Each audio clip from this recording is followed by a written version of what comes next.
Power అనేటువంటి దాన్ని ఆస్వాదించటం అనేది దాంట్లో మమేకమైతే ఉంటుంది. పవర్ అనేటటువంటిది ఎప్పుడూ కూడా ప్రజల కోసం మనం చేస్తున్నామని ప్రజలు చర్చించుకోవాలంటే ఆ ప్రజల్లో తిరుగుతూ ఉండాలనే మనస్తత్వం చంద్రబాబుది. జగన్మోహన్ రెడ్డి మనం కథంతా నడిపించాలి, మనం జనం మధ్యలోనే ఉండి కాదు నడిపించాల్సింది అనేటటువంటి మనస్తత్వం అయితే, జనంలోనే తిరుగుతున్నప్పుడు ఒకవేళ సరిగ్గా పని జరగకపోయినా కన్విన్స్ చేయొచ్చు, అలాగే మనం తెలుసుకోవచ్చు. 74 ఏళ్ల వయసులో కూడా లెర్నింగ్ మెంటాలిటీ అన్నటువంటిది చంద్రబాబుకు ఉన్నటువంటి మంచి అలవాటు. ప్రస్తుతం మనం చూస్తున్న దృశ్యాలు అవే. ఇవాళ కూడా ఆయన కంటిన్యూగా తిరుగుతూనే ఉన్నారు.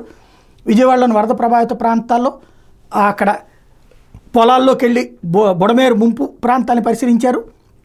ఆ తర్వాత ఏలూరు కాలువ బల్లకట్టు మీద దాటి బుడమేరు ముంపుని పరిశీలించి బల్లకట్టు మీద వెళ్ళి ఆ తర్వాత గండ్లు పడినటువంటి ప్రాంతాల్లో జరుగుతున్న పనుల మీద అధికారులతో చర్చించారు.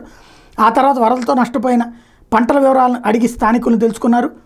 అలాగే ఏదైతే గండ్లు పడినటువంటి ప్రాంతాల్లో జరుగుతున్న పనుల మీద కూడా అధికారులతో చర్చించారు. వివరాలని స్థానికులతో సంబంధించి ఎప్పటికప్పుడు వాళ్ళతో మాట్లాడుతూ ఉన్నారు. తమ మధ్యకి ముఖ్యమంత్రి వచ్చి మాట్లాడితే అదొక కాన్ఫిడెన్స్ అక్కడ ఉన్న వాళ్ళలో.